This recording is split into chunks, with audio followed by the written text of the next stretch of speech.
Good morning, students. Today in your English class, we are going to see grammar of your lesson number 5. In this session, we are going to cover pronouns and reported speech. So first, let's see what pronouns are. Already I have covered pronouns in parts of speech. Here we'll see the detailed explanation of pronouns. So pronouns na enna, pronoun la enna types irukku அப்படிங்கிறது டீடைல்டா இந்த செஷன்ல நம்ம பார்க்க போறோம். ப்ரோனவுன்னா பேர்லயே இருக்கு noun நவுனை replace பண்ற வேர்ட்ஸ் தான் வந்து pronoun. So a pronoun is a word or phrase that substitutes a noun or a noun phrase. நவுன்னா பெயர் சொல், ஆல்ரெடி நான் உங்களுக்கு சொல்லி கொடுத்துருக்கேன். So name of a person, place or thing, இதுதான் வந்து நவுன். ஸோ ஒரு ஒரு பர்சன் இல்லைனா ஒரு பொருள் இல்லைனா ஒரு இடம், இதனோட பேரை குறிக்கிறது தான் நவுன். ஸோ இந்த நவுனை ரீப்ளேஸ் பண்ற வேர்ட்ஸ் தான் ப்ரோனவுன்ஸ். ஸோ ப்ரோனவுன்னா என்னன்றது உங்களுக்கு நல்லா தெரிஞ்சிருக்கும். ஸோ இப்போ வந்து ஃபர்ஸ்ட் வந்து நம்ம வந்து இந்த ஸ்டோரிஸ் பார்க்கலாம். Read the stories of Ravi and Rani. Ravi is an intelligent boy. Ravi lives in a small village. A chill breeze touches the skin. A cool lake with swans swimming on the lake catches the eyesight. Ravi loves nature a lot. Ravi is studying in class 10 in a government school. Ravi loves helping others. When a woman was crossing the road with heavy luggage, Ravi asked the woman, "May I help you?" and carried the luggage and dropped the luggage at home. The woman thanked Ravi for the help. So இந்த ஸ்டோரியில வந்து ரவியை பத்தி சொல்லியிருக்காங்க. So first வந்து ரவி அப்படின்னு சொல்லி ஆரம்பிக்கிறாங்க. நெக்ஸ்ட்டும் வந்து எல்லா இடத்துலையும் ரவி ரவி ரவி ரவின்னு சொல்லியிருக்காங்க. ஸோ ரவின்றது it's name of a person. இந்த பர்சனோட பேரு தான் Ravi. So Ravi is a noun. So இந்த ரவியை வந்து நம்ம எப்படி ரீப்ளேஸ் பண்ணி எழுதலாம் அப்படின்னு பார்த்தீங்கன்னா, Ravi is an intelligent bye. He lives in a small village.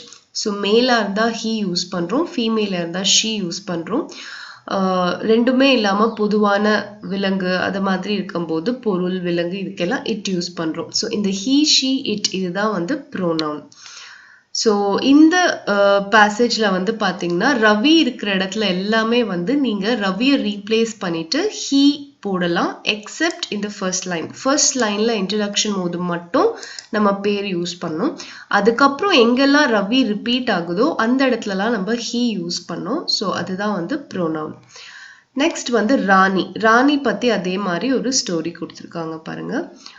Rani is a brilliant girl. Rani lives in an urban area where huge buildings touch the sky. Buzzing noise of traffic hit the ears and crowds move busily towards work. One day when Rani was on the way to school, Rani saw a dog hurt by a moving scooter. At once Rani went near the dog, lifted the dog and rushed to a veterinary doctor. The dog, after recovering, shook the tail to thank Rani. So இந்த இடத்துலையும் வந்து name of a person is Rani. So Rani is a noun. இந்த நவுனை replace பண்ணுற word வந்து she. So எங்கெல்லாம் Rani repeat ஆகுதோ அந்த இடத்துலலாம் நீங்கள் ஷீ யூஸ் பண்ணலாம். So that is the pronoun. ஸோ இந்த ரெண்டு ஸ்டோரியோட எக்ஸசைஸ் என்னன்னு பார்த்தீங்கன்னா, write the words that can replace Ravi, Rani, woman, luggage and the dog when we use them for the second and subsequent times in the passage. So இப்போ இதில் வந்து ரவி, அதுக்கப்புறமா வந்து Ravi, Rani, woman, luggage and the dog, இது எல்லாமே வந்து noun. Ravi, Rani, woman, luggage and the dog இது எல்லாமே வந்து பார்த்தீங்கன்னா உங்களுக்கு நவுனில் வரும். இந்த நவுன் எல்லாம் வந்து நீங்கள் வந்து ப்ரோனவுனா ரீப்ளேஸ் பண்ணி எழுதணும் செகண்ட் டைமாக ரிப்பீட் ஆகும்போது. ஸோ இதுக்கு பேர் ப்ரோனவுன்ஸ். இதுதான் வந்து உங்களுக்கு ஃபர்ஸ்ட் பேஜ்ல இருக்கிற ப்ரோனவுன் எக்ஸசைஸ். ஃபர்ஸ்ட் பேசேஜ் நான் உங்களுக்கு பண்ணி காமிக்கிறேன் பாருங்க. Ravi is an intelligent boy. He lives in a small village. A chill breeze touches the skin. A cool lake with swans swimming on the lake catches the eyesight. Again, he loves nature a lot. He is studying in class 10 in a government school. He loves helping others. So இந்த இடத்துல Ravi repeat ஆகிற எல்லா இடத்துலையும் நம்ம he use பண்ணிட்டோம். When a woman was crossing the road with heavy luggage, Ravi asked the woman. இப்போ woman அப்படிங்கிறது second டைமாக இங்கே ரிப்பீட் ஆயிருக்கு. ஸோ அதனால ரவி asked her அப்படின்னு சொல்லி போடணும். ஹரும் வந்து ப்ரொனவுன் தான். May I help you and carry the luggage and drop the luggage at home. The woman thanked Ravi for the help or she thanked him for the help. So இப்படியும் வந்து நீங்க போடலாம். இப்படி போட்டாலும் வந்து நம்மளுக்கு அந்த மெசேஜ் வந்து கன்வே ஆயிடும். ஸோ இந்த மாதிரி நவுனை வந்து ரீப்ளேஸ் பண்ணி எழுதுகிற வேர்ட்ஸ் தான் ப்ரோனவுன்ஸ். எந்த இடத்துலாம் ஒரே நவுன் ரிப்பீட் ஆகி வருதோ அந்த இடத்துலலாம் நீங்கள் ப்ரோனவுன் யூஸ் பண்ணலாம். ஸோ த சேம் வே இந்த பேசேஜில் இருக்கிற ராணி டாக் இதை வந்து நீங்கள் ரீப்ளேஸ் பண்ணி சூட்டபிளான ப்ரோனவுன் போட்டு எழுதணும். நெக்ஸ்ட் வந்து டைப்ஸ் ஆஃப் ப்ரோனவுன்ஸ். ப்ரோனவுன்ல வந்து டோட்டலாக 10 டைப்ஸ் இருக்கு. ஸோ நம்ம 1 by 1 அந்த ப்ரோனவுன்ஸ் என்ன, டைப்ஸ் என்ன, என்னென்ன வேர்ட்ஸ் வந்து அந்த டைப்ஸில் வரும் அப்படிங்கிறத பார்க்கலாம். ஃபர்ஸ்ட் வந்து பர்சனல் ப்ரோனவுன். பர்சனல் ப்ரோனவுன் அப்படிங்கிறது என்னன்னா a pronoun that indicates a person.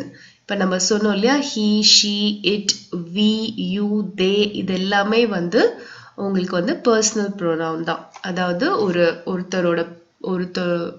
ஒரு பர்சனோட பேரை வந்து ரீப்ளேஸ் பண்ணுற ப்ரோனவுன்ஸ் எல்லாமே வந்து பர்சனல் ப்ரோனவுன்ஸ் தான்.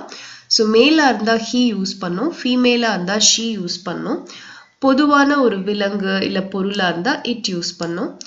we, you, they எல்லாமே வந்து ப்ளூரல் ஃபார்ம்ஸ்க்கு நம்ம யூஸ் பண்ணுற pronouns. So first type is personal pronoun. Second type is interrogative pronouns. Interrogative pronoun அப்படிங்கிறது என்னன்னா which asks a question. ஒரு கொஷின் கேட்குற மாதிரி வர ப்ரோனவுன் எல்லாமே வந்து இன்டரோகேட்டிவ் ப்ரோனவுன் தான். Example, who is your friend, whose bag is this, which is your birthplace, whom is your favorite teacher.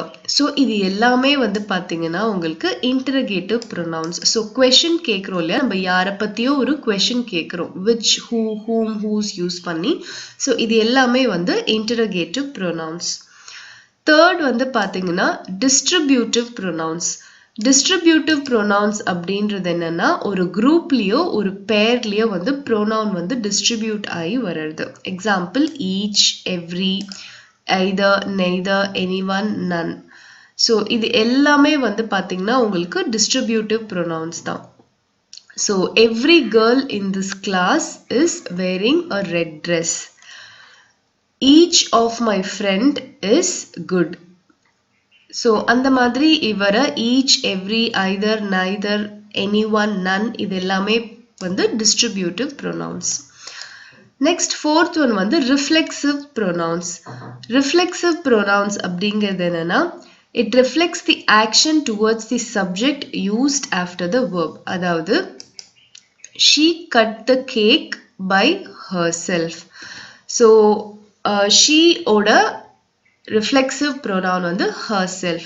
he ஓட ரிஃப்ளெக்சிவ் ப்ரோனவுன் வந்து himself. you ஓட ரிஃப்ளெக்சிவ் ப்ரோனவுன் வந்து yourself. we ஓட ரிஃப்ளெக்சிவ் ப்ரோனவுன் வந்து ourself. So இதுதான் வந்து பார்த்தீங்கன்னா உங்களுக்கு reflexive pronoun. herself, yourself, himself, ourself இது எல்லாமே வந்து உங்களுக்கு ரிஃப்ளெக்சிவ் ப்ரோனவுன்ஸில் வரும். நெக்ஸ்ட் வந்து ரெசிப்ரோக்கல் ப்ரோனவுன். ரெசிப்ரோக்கல் ப்ரோனவுன் அப்படின்றது என்னன்னா ஒரு ரெண்டு விஷயத்துக்கு இருக்கிற ரிலேஷனை வந்து சொல்றது தான் reciprocal pronoun. Example, one another, each other இது எல்லாமே வந்து ஒரு ரெண்டு விஷயத்துக்கு உள்ள ரிலேஷன்ஷிப்பை பற்றி சொல்றது. ஸோ அதனால வந்து இது reciprocal pronoun. One another, each other இதுவுமே வந்து உங்களுக்கு வந்து ப்ரோனவுன்ல தான் வரும். Next sixth type of pronoun is relative pronoun. Relative pronoun அப்படின்றது என்னன்னா ஒரு சப்ஜெக்ட்டுக்கும் அதுக்கப்புறம் அந்த சப்ஜெக்ட்டுக்கும் ஆன ரிலேஷனை பற்றி அந்த சென்டென்ஸில் சொல்கிறது தான் வந்து ரிலேட்டிவ் ப்ரோனவுன். எக்ஸாம்பிள் வந்து பாருங்க, my new dog which I bought last year loves green beans. So my new dog which I bought, my new dog அப்படின்றது சப்ஜெக்ட். அந்த சப்ஜெக்டை பற்றி நம்ம திருப்பியும் வந்து ரிலேட் பண்ணி சொல்கிறோம். So my new dog which அப்படிங்கிறது இங்கே pronoun. The person who bought his car found a 3-carat diamond under the seat. The person who bought his car. So the person அப்படிங்கிறது வந்து சப்ஜெக்ட். அந்த சப்ஜெக்டை பற்றி திருப்பி நம்ம வந்து ரிலேட் பண்ணி சொல்கிறோம். The person who pot the car, அந்த இடத்துல ஹூ அப்படிங்கிறது வந்து ரிலேட்டிவ் ப்ரோனவுன். ஸோ இதே மாதிரி our lawyer whom we employed for over a year was related to the complainant. So our lawyer அப்படின்றது subject. அந்த lawyer relate பண்ணி திருப்பியும் நம்ம ஒரு pronoun யூஸ் பண்றோம். The lawyer whom we employed for over a year. So அந்த இடத்துல whom அப்படிங்கிறது வந்து பாத்தீங்கன்னா relative pronoun. இந்த இடத்துல வந்து நீங்க interrogative pronounum relative pronounக்கும் கன்ஃபியூஸ் ஆகக்கூடாது. interrogative pronounலயும் வந்து பாத்தீங்கன்னா நம்ம வந்து which, who, whom இதுதான் வந்து நம்ம சொன்னோம். பட் interrogative pronoun வந்து questions வரும். அதாவது who is your friend, whom is your favorite teacher, which is your bag. So இது எல்லாமே வந்து interrogative pronoun. Whereas relative pronoun வந்து பாத்தீங்கன்னா questions வராது. The dog which I bought last year, the lawyer whom we have employed last year. So இந்த மாதிரி ஒரு சப்ஜெக்டை திருப்பி குறிக்கக்கூடிய வேர்ட்ஸ் எல்லாமே வந்து relative pronouns தான். Seventh type வந்து demonstrative pronouns. Demonstrative pronouns அப்படின்றது ஒரு noun, ஒரு object இல்ல ஒரு complement இதெல்லாம் demonstrate பண்ற மாதிரி வர pronouns வந்து demonstrative pronouns. Example this, that, these, those இதெல்லாமே வந்து demonstrative pronouns. So these are my classmates அப்படின்னு சொல்றோம். So classmates அந்த object வந்து demonstrate பண்றது. So these are my classmates. So those fruits are not good. So அந்த மாதிரி வரது எல்லாமே வந்து demonstrative pronouns. Next வந்து indefinite pronouns.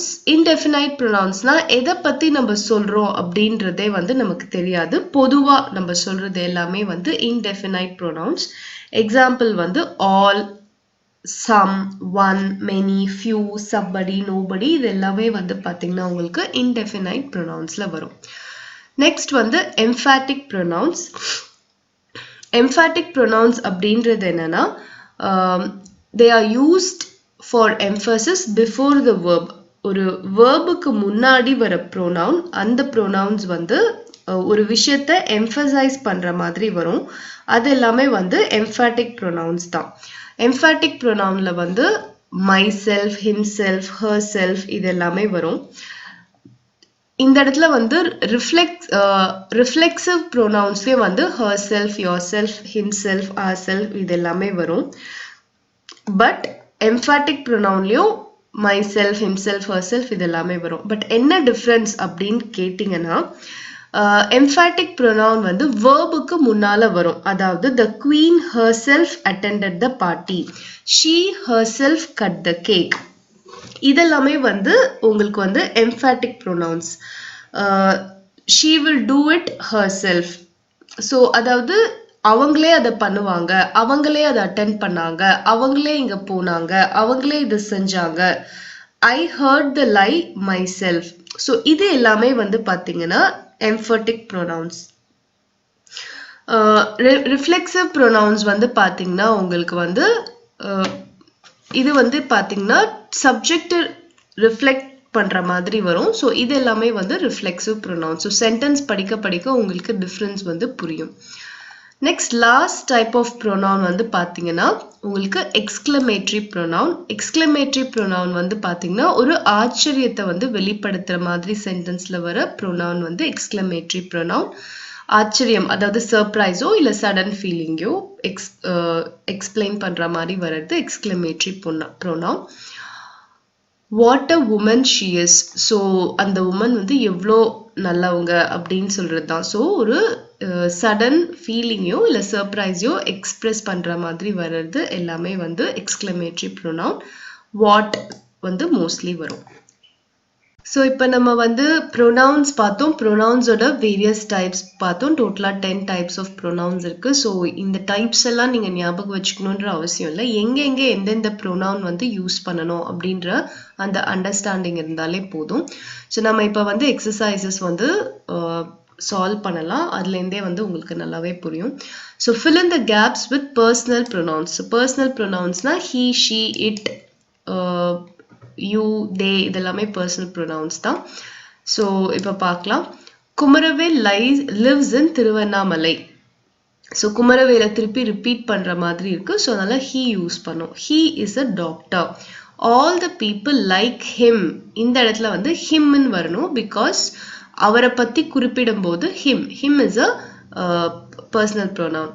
Because of his helping nature. So all the people like him because of his helping nature. Next வந்து his hospital is located at Carr Street and most of his patients are poor, so he does not charge much money. His daughter goes to school. So குமரவேலை பத்தி நம்ம repeat பண்ணி சொல்லும்போது he use பண்றோம். குமரவேல் உடையது அப்படின்னு சொல்லும்போது நம்ம his யூஸ் பண்ணணும். So note the difference. His daughter குமரவேலோட daughter. So அதனால இந்த இடத்துல his யூஸ் பண்றோம். So இப்போ daughter பத்தி சொல்றோம். So she studies in 5th standard. Her teachers love her very much. herன்றது வந்து அவளுடைய teachers அப்படின்னு சொல்லும்போது இந்த இடத்துல her யூஸ் பண்றோம். Her friends are also very good. So அவளுடைய friends. So அதனால இங்க her யூஸ் பண்றோம். Next வந்து they always encourage her. யாரு? Friends. So friends பத்தி சொல்றோம். அதனால they. அது வந்து pluralல இருக்கு friends. So அதனால they always encourage her. They have given her good advice. Her mother is also a teacher. She always encourages her to keep studying. I also like her as she often comes to our house. To our எங்க வீட்டுக்கு வருவா. So அதனால our house. One day, she told my mother that she wants to learn cooking. So, அவ என்ன சொல்றா? என்னோட அம்மா கிட்ட அவளுக்கு cooking learn பண்ணனும்னு சொல்றா அப்படின்னு சொல்றாங்க. My mother, ஏன் அம்மா? My mother. So, my mother taught her cooking. Now she cooks well. So, இப்படி தான் வந்து நம்ம pronoun choose பண்ணி எழுதணும். So, direct subject repeat பண்ணி வரும்போது he, she, it, they அதெல்லாம் யூஸ் பண்ணலாம். அவளுடையது, அவனுடையது, அவர்களுடையது, என்னுடையது அப்படின்னு வரும்போது நீங்க வந்து her, his, my அந்த மாதிரி வந்து நீங்க choose பண்ணி யூஸ் பண்ணணும். Next exercise பாருங்க. Fill in the gaps with appropriate pronouns. So இந்த dash எல்லாம் நம்ம இந்த blanks எல்லாம் நம்ம we have to fill with appropriate pronouns. It is an excellent opportunity. So இந்த இடத்துல it யூஸ் பண்ணோம்.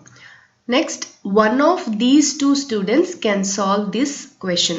One of these two students. ரெண்டு பேர்ல ஒருத்தர் வந்து இந்த question solve பண்ணுவாங்க அப்படின்னு சொல்றோம். So அதனால one of these two students அப்படின்னு சொல்லி வரணும்.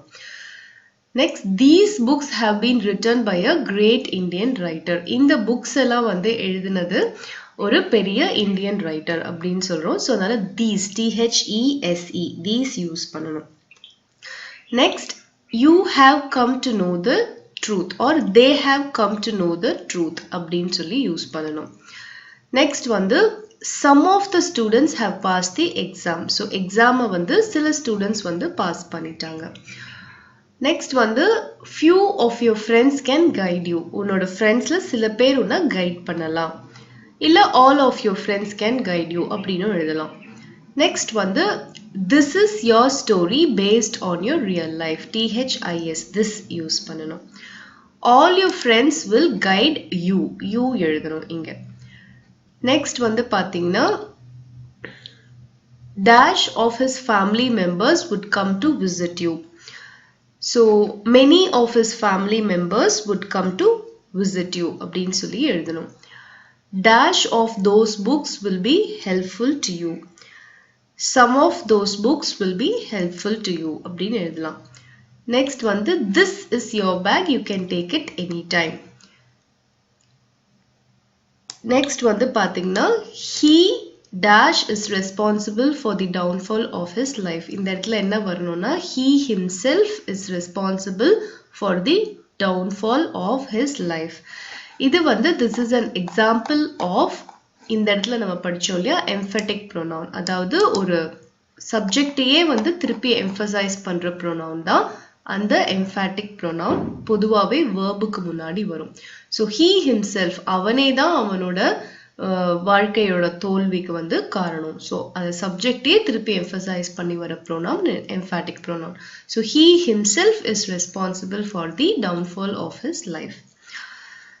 So next வந்து பார்த்தீங்கன்னா D exercise, join the sentences using relative pronouns. So relative pronouns நான் சொன்னேன் இல்லையா, which, whom, இதெல்லாம் யூஸ் பண்ணி நீங்க வந்து இந்த சென்டென்ஸை ஜாயின் பண்ணி எழுதணும். ஃபார் எக்ஸாம்பிள் பாருங்க, I have a book which is written by Rabindranath Tagore. இப்போ வந்து என்கிட்ட ஒரு புக் இருக்கு. ஸோ அந்த புக்கை எழுதினவர் ரவீந்திரநாத் தாகூர். ஸோ அதனால I have a book which is written by Rabindranath Tagore. அந்த இடத்துல which அப்படிங்கிறது relative pronoun. Next, Kavitha is my teacher who teaches us English. So Kavitha வந்து ஒரு டீச்சர், அவங்க வந்து எங்களுக்கு இங்கிலீஷ் டீச் பண்ணுவாங்க. அதனால who யூஸ் பண்றோம். This is Varun whose father is an architect. So வருணுடைய ஃபாதர்னு வரும்போது whose father is an architect அப்படின்னு வரணும். Next, she invited most of her friends. They attended the party. So இதுக்கு வந்து எப்படி எழுதணும் அப்படின்னு பார்த்தீங்கன்னா, most of her friends whom she had invited had attended the party அப்படின்னு சொல்லி வரணும். So most of her friends whom she invited attended the party. Whom அப்படின்றது வந்து பார்த்தீங்கன்னா இந்த இடத்துல relative pronoun.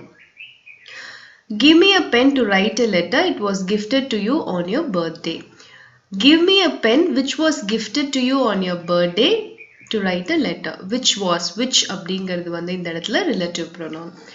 I have sold the house that was located, which was located at the bank of a river. So I have sold the house which was located at the bank of the river. River ஆற்றங்கரை பக்கத்துல இருந்த என்னோட வீடை நான் வித்துட்டேன் அப்படின்றது தான். So இந்த இடத்துல which அப்படிங்கிறது வந்து relative pronoun. Here is your watch. It has been found in the garden. Here is your watch which has been found in the garden. So கார்டன்ல கிடைச்ச உன்னோட வாட்ச் இங்க தான் இருக்கு அப்படின்றது தான் அதோட அர்த்தம்.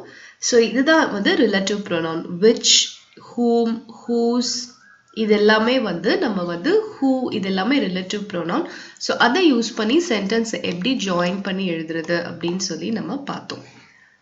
ஸோ ஸ்டூடெண்ட்ஸ், நம்ம வந்து இந்த செஷன்ல ஃபர்ஸ்ட் வந்து ப்ரோனவுன்ஸ் எடுத்தோம். ப்ரோனவுன்ஸ்னா என்ன, types of pronouns and pronouns எப்படி யூஸ் பண்றது சென்டென்சஸ்ல அப்படின்றது நம்ம பார்த்தோம். நெக்ஸ்ட் வந்து உங்களுக்கு ரிப்போர்ட்டட் ஸ்பீச் கொடுத்துருக்காங்க இந்த கிராமர் செஷன்ல.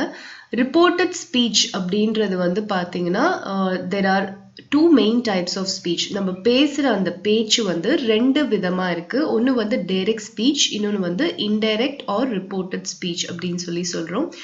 டைரக்ட் ஸ்பீச் அப்படின்றது it repeats the exact words of the person or how we remember their words. அதாவது ஒருத்தர் வந்து இதை சொன்னாங்க அப்படின்ற அப்படியே எக்ஸாக்டா நம்ம எழுதணும்னா இல்லை சொன்னோம்னா அது வந்து டைரக்ட் ஸ்பீச். அது வந்து யூஸ்வலி வந்து அந்த உங்களுக்கு வந்து பார்த்தீங்கன்னா உங்களுக்கு அந்த கோட்ஸ்குள்ள போட்டிருப்பாங்க, டபுள் கோட்ஸ்குள்ள போட்டு எழுதுவாங்க. அதுதான் வந்து direct speech.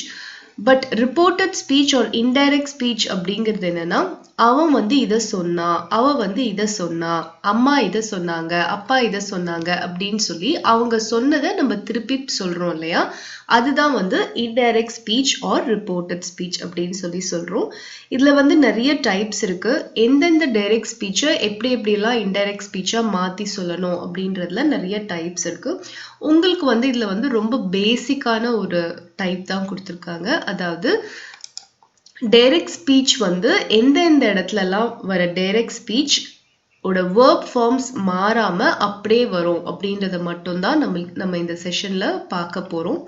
So first one வந்து பார்த்தீங்கன்னா, if the reporting verb is in the present tense.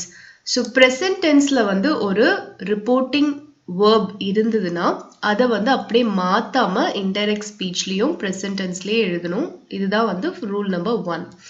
Example, I am enjoying my holiday. இந்த இடத்துல I am enjoying இது வந்து present tenseல இருக்கு. ஸோ அதை மாற்றி எழுதும் போது நம்ம எப்படி எழுதணும்னா, Krish says that he is enjoying his holiday. So Krish says, so Krish வந்து என்ன சொல்றாரு, ஆக்சுவலா I am enjoying my holidayன்னு சொல்றாரு. ஸோ நம்ம என்ன எழுதணும்னா, Krish says நடுவுல that கண்டிப்பா யூஸ் பண்ணோம். இது வந்து கனெக்டர். that இந்த இடத்துல வந்து கிறிஷ பத்தி நம்ம சொல்றோம். so pronoun யூஸ் பண்ணோம் he. இந்த இடத்துல I am enjoyingக்கு பதிலா he is enjoying his holiday. myக்கு பதிலா his holiday அப்படின்னு சொல்லி மாத்தி எழுதணும். so இப்படிதான் வந்து நீங்க வந்து present tenseல வந்திருந்ததுன்னா அந்த டைரக்ட் ஸ்பீச்சை இன்டைரக்ட் ஸ்பீச்சா மாத்தி எழுதணும். வெறும் ப்ரோனவுன் மட்டும்தான் இங்க நம்ம சேஞ்ச் பண்ணியிருக்கோம். நம்ம வந்து வேர்பை வந்து மாத்தவே இல்லை. ஐ எம் என்ஜாயிங் அந்த present tense of the form வந்து அப்படியே தான் இருக்கு. இஸ் என்ஜாயிங்கும் present tense தான். he வந்து is யூஸ் பண்ணும். so you should not change the verb form, only pronouns தான் மாத்தணும், connector word போடணும். so அதே மாதிரி இங்க பாருங்க, I will never go to work. so Kavi says that she will never go to work. அப்படியே எழுதினோம். so ஐக்கு பதிலா கவியை பத்தி சொல்றோம். so she will never go to work. so இந்த மாதிரி எழுதணும். so first one வந்து பாத்தீங்கன்னா present tenseல வந்து verb form வந்ததுன்னா tense மாத்தக்கூடாது, அப்படியே தான் நம்ம வச்சு எழுதணும். second one பாருங்க, when we report a universal truth. universal truth அப்படின்னா என்னன்னா எப்பவுமே வந்து உண்மையாவே இருக்கிறது தான் வந்து நம்ம universal truth அப்படின்னு சொல்லி சொல்றோம். for example, Asia is the largest continent. so continentsல எல்லாமே continents இருக்கிற continentsலயே பெரிய continent வந்து ஏசியா தான். so இது வந்து எப்பவுமே வந்து உண்மைதான். so this is a universal truth. அப்போ நீங்க எப்படி எழுதணும்னா Balu said that Asia is the largest continent. so universal truth வரும்போது நம்ம இந்த verb form மாத்தக்கூடாது. so வெறும் நம்ம எப்படி சொல்லலாம், Balu said thatன்றது connector, so அது கண்டிப்பா போடணும். Asia is the largest continent அப்படியே எழுதிடணும். next பாருங்க, people in Africa are starving. so ஆப்பிரிக்கால இருக்கிற மக்கள்லாம் பசியால ரொம்பவே வாடிட்டு இருக்காங்கன்றதா இதோட அர்த்தம். so Alicia said that people in Africa are starving. so universal truth வந்தா verb form மாத்தாம அப்படியே எழுதிடணும். இதுவும் வந்து உங்களுக்கு வந்து second type of reported speech. next type வந்து எங்க நீங்க வந்து tense மாத்தக்கூடாது, verb form மாத்தாம அப்படியே எழுதணும். அதுல வந்து third type வந்து பாத்தீங்கன்னா with modal verbs would, might, could, should, ought to, used to இந்த மாதிரியான modal verbs வரும்போது நீங்க verb எல்லாம் மாத்தாம அப்படியே எழுதணும். for example, I might come. இந்த இடத்துல might அப்படின்றது modal verb. so Shalini said that she might come. அதே மாதிரி I would try it. Vinod said that he would try it. so எந்த சேஞ்சும் இல்லாம வெறும் pronoun மட்டும் மாத்தி எழுதினா போதும். next fourth one வந்து பாருங்க, with would rather, had better. would rather, had better இந்த மாதிரி வந்தாலும் அப்படியே தான் எழுதணும், எதையும் மாத்தக்கூடாது. I would rather fly. Chitti said that he would rather fly. so would rather fly அப்படிங்கறத அப்படியே தான் நம்ம போடணும், எதையும் மாத்தக்கூடாது, வெறும் appropriate pronoun மட்டும் யூஸ் பண்ணணும். they had better go. Sophia said that they had better go. so இங்கேயும் எதையும் சேஞ்ச் பண்ணாம அப்படியே எழுதணும். next வந்து if clauses, time clauses. if clauses, time clauses வரும்போதும் நம்ம எதையும் சேஞ்ச் பண்ணாம verb form சேஞ்ச் பண்ணாம அதே மாதிரி எழுதணும். if I tidied my room, my dad would be happy. Sriram said that if he tidied his room, his dad would be happy. இந்த இடத்துல பாத்தீங்கன்னா நம்ம வெறும் pronoun தான் மாத்திருக்கோம். my அப்படிங்கிற இடத்துல வந்து if he tidied, if I என்ற இடத்துல he போட்டிருக்கோம், my என்ற இடத்துல his room அப்படின்னு சொல்லி போட்டிருக்கோம், my dad அப்படின்ற இடத்துல his dad அப்படின்னு போட்டிருக்கோம். so வெறும் pronoun தான் நம்ம இங்க வந்து சேஞ்ச் பண்ணிருக்கோமே தவிர verb form எதுவுமே சேஞ்ச் பண்ணல. so if clause and time clausesல நம்ம pronoun மட்டும்தான் மாத்தணும், verb form மாத்தக்கூடாது. when I was staying in Madurai, I met my best friend. Jahir said that when he was staying in Madurai, he met his best friend. so இந்த மாதிரி தான் நீங்க மாத்தி எழுதணும். last type வந்து when we do not usually change the modal verbs must and need not. so must and need not வரும்போது அது அப்படியே சேஞ்ச் பண்ணாம அப்படியே எழுதணும். சில சமயம் பாத்தீங்கன்னா must வந்து had to or would have to அப்படின்னு சேஞ்ச் பண்ணி எழுதலாம். அதே மாதிரி need not வந்து didn't have to, wouldn't have to அப்படின்னு சேஞ்ச் பண்ணி எழுதலாம். இது எப்போ அப்படின்னா ஒரு ஆப்ளிகேஷனை எக்ஸ்பிரஸ் பண்ணும்போது மட்டும் மஸ்டையும் நீட் நாட்டையும் இந்த மாதிரி சேஞ்ச் பண்ணி எழுதலாம். would or wouldn't have to are used to talk about future obligations. So futureல நம்மளுக்கு ஏதாவது ஒரு obligation வேணும் அப்படின்னு சொன்னா அப்ப வந்து would or wouldn't have to அப்படிங்கறத நீங்க யூஸ் பண்ணலாம். எக்ஸாம்பிள்ஸ் பாருங்க. I must wash up. She said that she must wash up. So must வரும்போது எதுவும் மாத்தாம அப்படியே எழுதலாம். அப்படி இல்லைன்னா had to யூஸ் பண்ணியும் எழுதலாம். We must do it in June. He said that they must do it in June அப்படின்னு சொல்லி நீங்க எழுதணும்.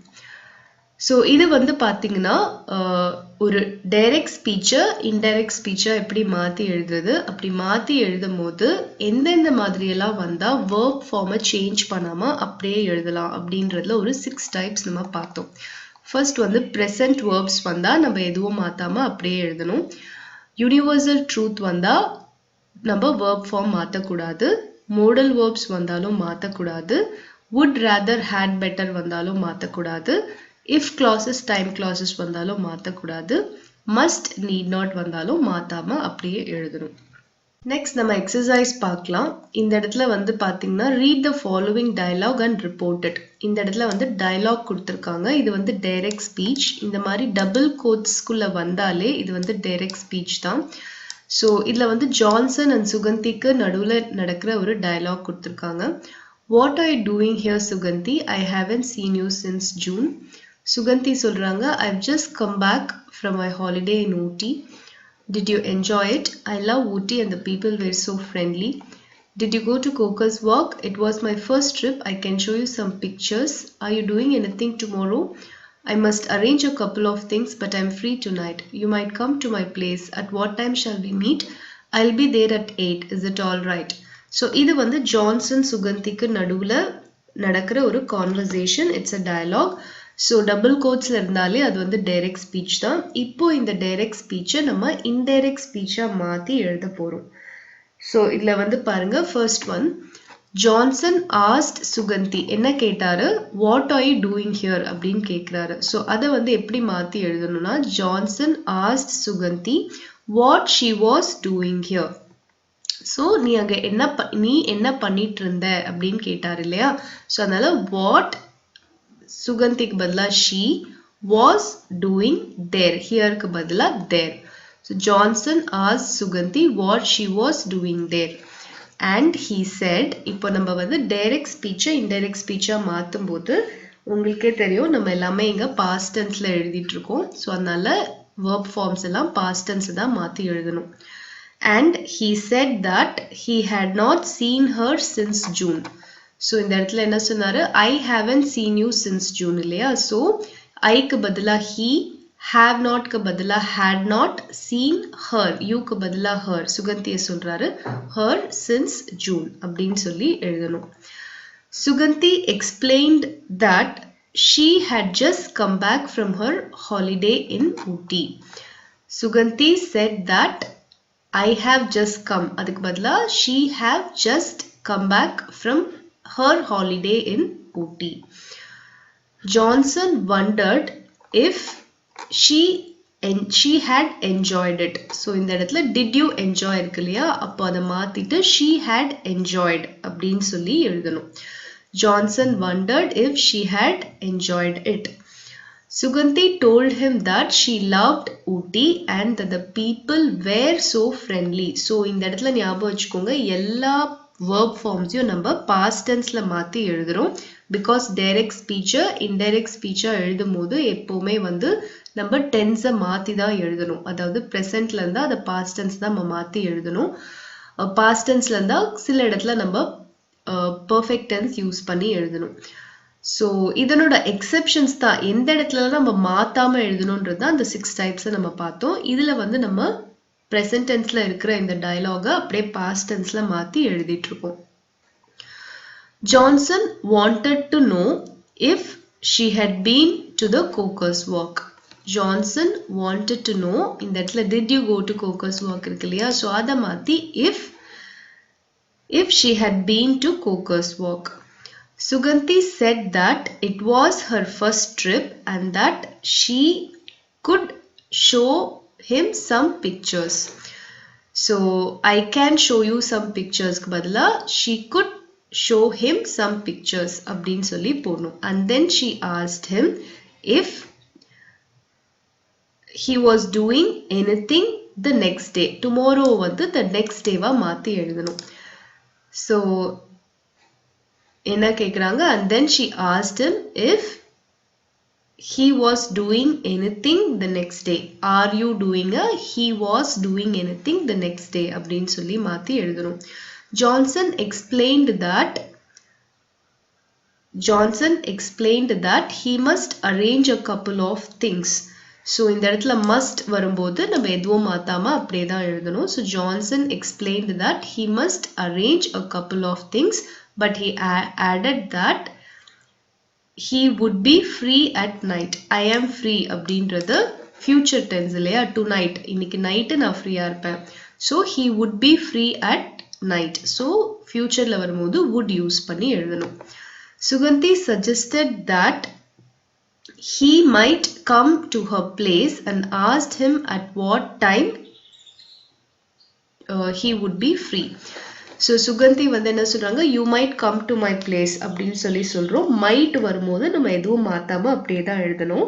So Suganti suggested that he might come to her place and asked him at what time he would be free. Johnson said that he would be there at 8 and finally he asked if it was all right. So Johnson என்ன கேக்குறாரு, Johnson said that he would be there at 8 and finally he asked if it was all right. Is it all right வந்து if it was all right அப்படின்னு சொல்லி முடிக்கணும். So students, நம்ம இப்போ எப்படி வந்து ஒரு டைரக்ட் ஸ்பீச்சை இன்டைரக்ட் ஸ்பீச்சா மாத்தி எழுதுறது அப்படின்றத நம்ம பார்த்தோம். ஸோ யூஸ்வலா டைரக்ட் ஸ்பீச் வந்து ப்ரெசன்ட் டென்ஸ்ல இருந்து தான் அதை நம்ம அப்படியே பாஸ்ட் டென்ஸ்ல தான் மாத்தி எழுதணும். ஸோ இதுல எந்த இடம்லாம் எக்ஸெப்ஷன்ஸ், எந்த இடத்துல நம்ம மாத்த வேண்டாம் அப்படின்றத அந்த 6 டைப்ஸ்ல நம்ம பார்த்தோம். ஸோ அந்த இடங்கள் வரும்போது நம்ம அப்படியே ரீடைன் பண்ணி எழுதுறோம். So C exercise, last exercise பாருங்க. Tick the right choice. Who took my English book? இது எப்படி மாத்தி எழுதணும்னு பாத்தீங்கன்னா, he was curious to know who had taken his English book. இந்த இடத்துல வந்து took அப்படின்றது வந்து ஆல்ரெடி past tenseல இருக்கு. past tenseல இருக்கும்போது நம்ம past perfect tenseல தான் அதை மாத்தி எழுதணும். So who had taken his English book அப்படின்னு எழுதணும். Next, where does Helen live? Jim wants to know where Helen lives. இந்த இடத்துல does live ன்னு வருது. So present verb வந்திருக்கனால நம்ம அதை மாத்தாம Helen lives அப்படின்னு சொல்லி நம்ம எழுதணும். Next வந்து பாருங்க, why do volcanoes erupt? She wondered why volcanoes erupted. So why do volcanoes erupt அப்படின்னு இருக்கு. So இதை வந்து நம்ம வந்து indirect speechல மாத்தும் போது she wondered why volcanoes erupted அப்படின்னு சொல்லி நம்ம எழுதணும். Next வந்து, do you know why she is unhappy? So he asked me if I know why she is unhappy. If I knew why she was unhappy. அதாவது இது வந்து பாத்தீங்கன்னா present tenseல இருக்கு. So இதை வந்து நம்ம reported speech, அதாவது indirect speechல மாத்தி எழுதும் போது நம்ம வந்து இந்த tense எல்லாம் மாத்தி எழுதணும். So he asked me if I knew, knownறது new எழுதணும். Why she was unhappy. D தான் கரெக்டான option. So why she was unhappy அப்படின்றது எழுதணும்.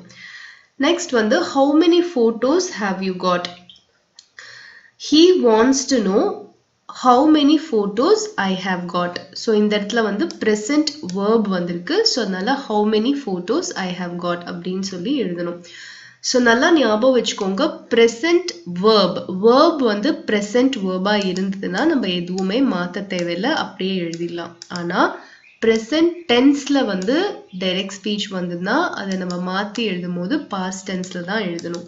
past tenseல வந்துச்சுன்னா அதை மாத்தி எழுதும் போது past perfect tenseல தான் எழுதணும். இந்த first exercise தான் அதோட அர்த்தம். So நம்ம இந்த எக்ஸெப்ஷன்ஸ் பார்த்தோம் இல்லையா, எதெல்லாம் வந்தா நம்ம டென்ஸை வந்து அதாவது வேர்பை வந்து மாத்தாம எழுதலாம், அதை நல்லா ஞாபகம் வச்சுக்கிட்டிங்கன்னா போதும். அது வரும்போது மட்டும் நம்ம எதுவுமே மாத்தாம எழுதணும். மீதி எல்லாம் வரும்போது நம்ம டென்ஸை வந்து மாற்றி எழுதணும். ப்ரெசன்ட் டென்ஸில் வந்தால் பாஸ்ட் டென்ஸில் எழுதணும், பாஸ்ட் டென்ஸில் வந்தால் பாஸ்ட் பர்ஃபெக்ட் டென்ஸில் நம்ம மாற்றி எழுதணும். So this is your direct speech and indirect speech. Go through பண்ணி பாருங்க. நிறைய எக்ஸசைஸை சால்வ் பண்ண உங்களுக்கு டவுட்ஸ் எல்லாமே கிளியர் ஆகும். அண்ட் அதுக்கப்புறமா நீங்கள் வந்து ஆன் யோர் ஓன் நீங்கள் வந்து இதை வந்து நீங்கள் வந்து இந்த எக்ஸசைசஸில் ஆன் யோர் ஓன் நீங்கள் கிராக் பண்ணலாம். ஸோ கோ த்ரூ பண்ணி பாருங்க. ஏதாவது டவுட்ஸ் இருந்தால் கமெண்ட் பண்ணுங்க. I'll clarify your doubts and thank you for watching this video.